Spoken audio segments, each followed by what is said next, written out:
নমস্কার বন্ধুরা। তো আজ আপনাদেরকে নিয়ে যাব 2026-এর হাবড়া হিজলপুকুরিয়া সুভাষ সংঘ ক্লাবের উদ্যোগে লীলা কীর্তন দেখার জন্য।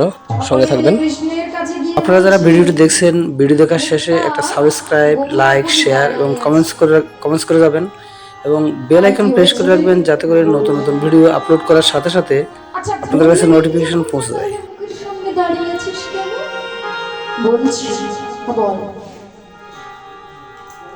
ওই গুরুমা, হ্যাঁ গুরুমা, আরে বাবা গুরুমা, ওই দুদিনের ছিল সুদামা, খাইয়ে দেয়, স্নান করিয়ে দেয়,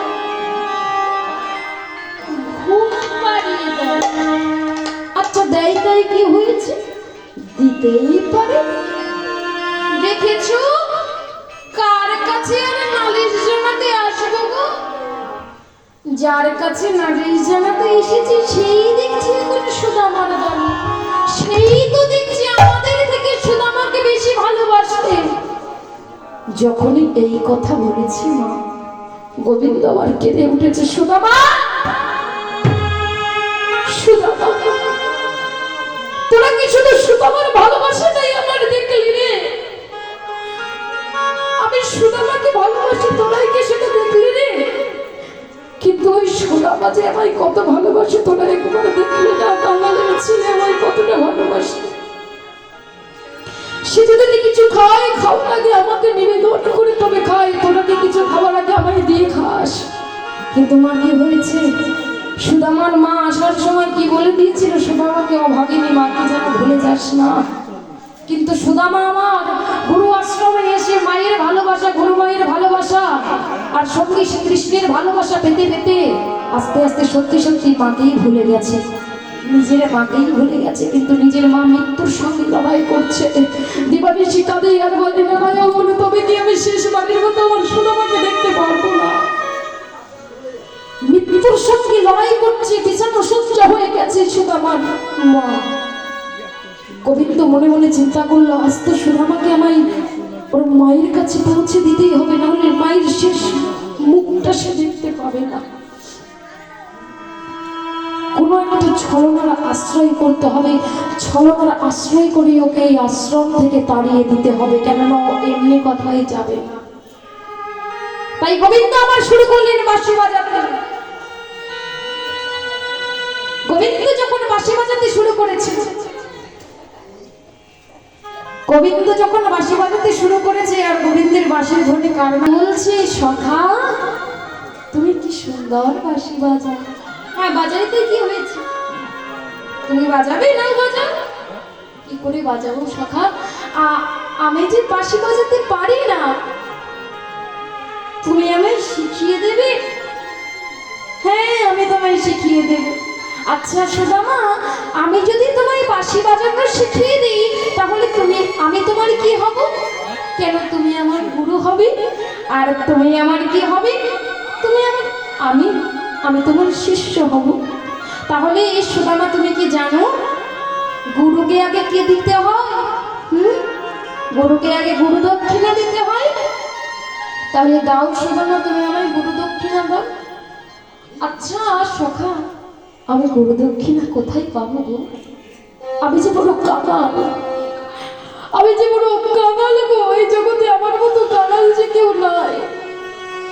গোবিন্দ বললেন, তুমি যে কাঙাল এই জগতে আমার থেকে ভালো আর কেউ জানে না। ও সুদামা, তোমার কাছে নাই তাই কি হয়েছে?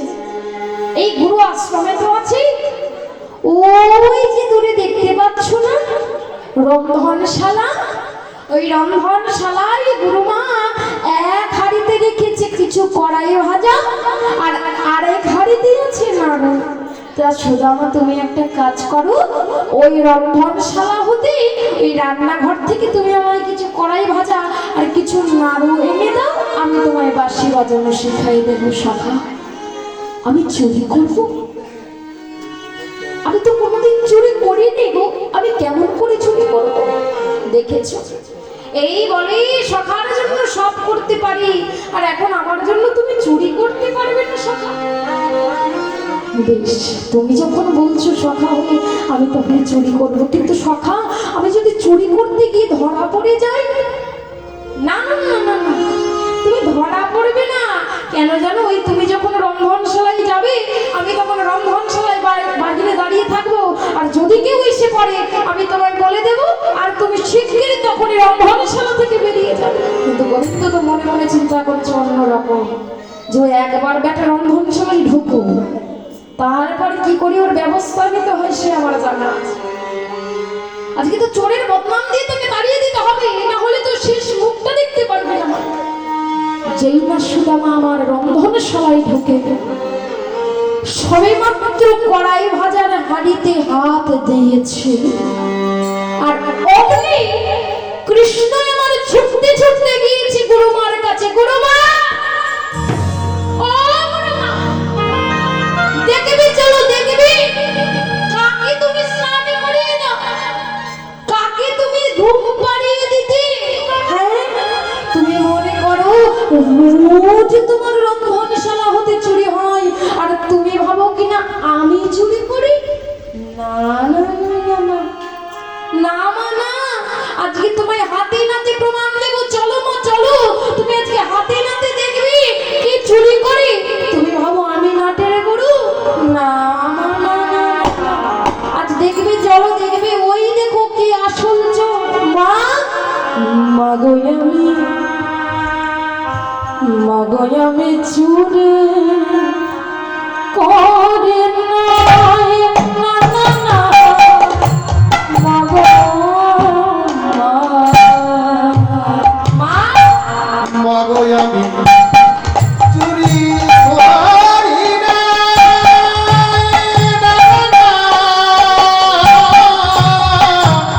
মাগো মা,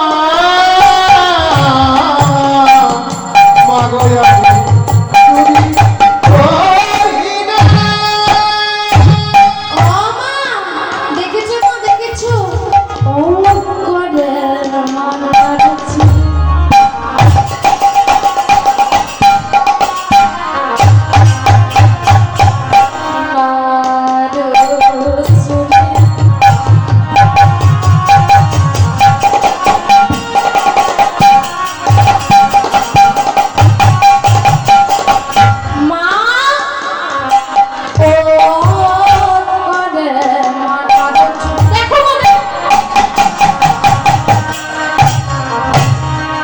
আরে আমি শুধু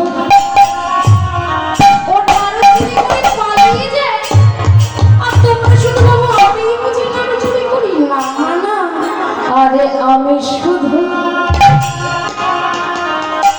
মাগো আমি শুধু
গোবিন্দ আমার সুদামা না এক হাতে মারু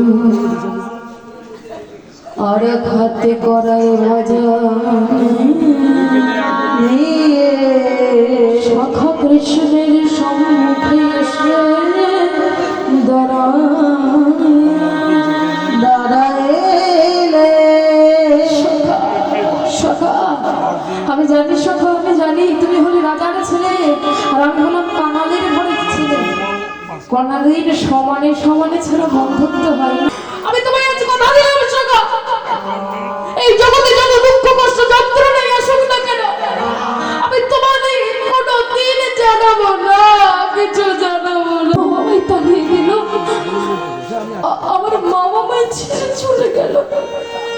মা আমায় আসার সময় বলেছিল, সুদামা তুই যেন অভাগিনীকে ভুলে যাস না।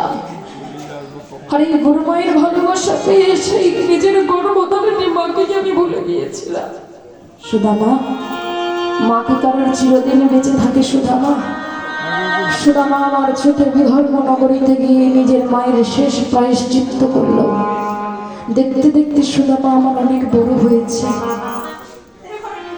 পাড়া প্রতিবেশীরা বললেন, সুদামা তুমি আর কতদিন একা একা থাকবে, বিবাহ করো। সুদামা আমার বিবাহ করলেন। সুদামার স্ত্রীর নাম কেউ বলে বসুন্ধরা, কেউ বলে সুনীতি।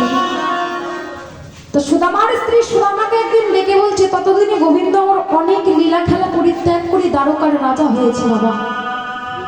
তা সুদামার স্ত্রী সুদামাকে বলছি, স্বামী শুনেছি দ্বারকার রাজা সে নাকি আপনার বন্ধু হয়। তা যার বন্ধু এমন রাজা, তার বন্ধু হয়ে আপনি কি এমন কাঙাল হতে পারেন? তাই আমি বলি কি, আপনি একটা কাজ করুন, আপনি যান, আপনি আপনার ওই বন্ধুর কাছে গিয়ে আপনার এই অভাবের কথাটা আপনার বন্ধুকে জানান। দেখবেন সে নিশ্চয়ই কোনো না কোনো কিছু একটা এর বিহিত করবে। যখনই এই কথা বলেছে অমনি সুদামার স্ত্রীকে বলছে, বসুন্ধরা শোনো হে ব্রাহ্মণী, তোমারে বলি হে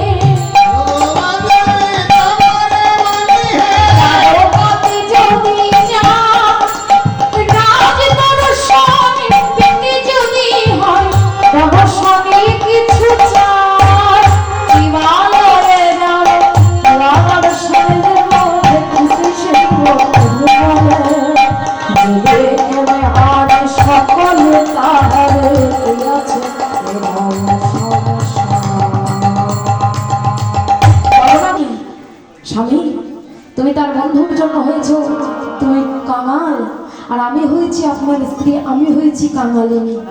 আপনিও যান ভিক্ষায়, আমিও যান ভিক্ষায়। আর সুদামার ভিক্ষায় কিছু মিলল না, কিন্তু অচল জিনিস সেইগুলোই হরিবাসরে দিই, তাই না? তাই তো বাবা। তা সুদামার ভিক্ষা কাটায় বিঘ্ন হয়ে রক্তক্ষরণ হচ্ছে। সুদামা আমার সেই ভগ্ন চিরাগুলো হাতে নিয়েছে। কৃষ্ণ বন্ধু কদিয়া সুধামা কহে সনে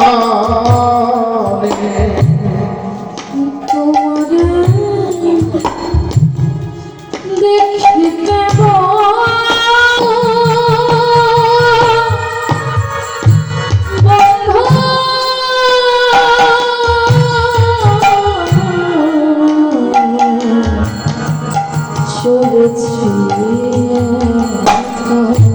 কদিয়া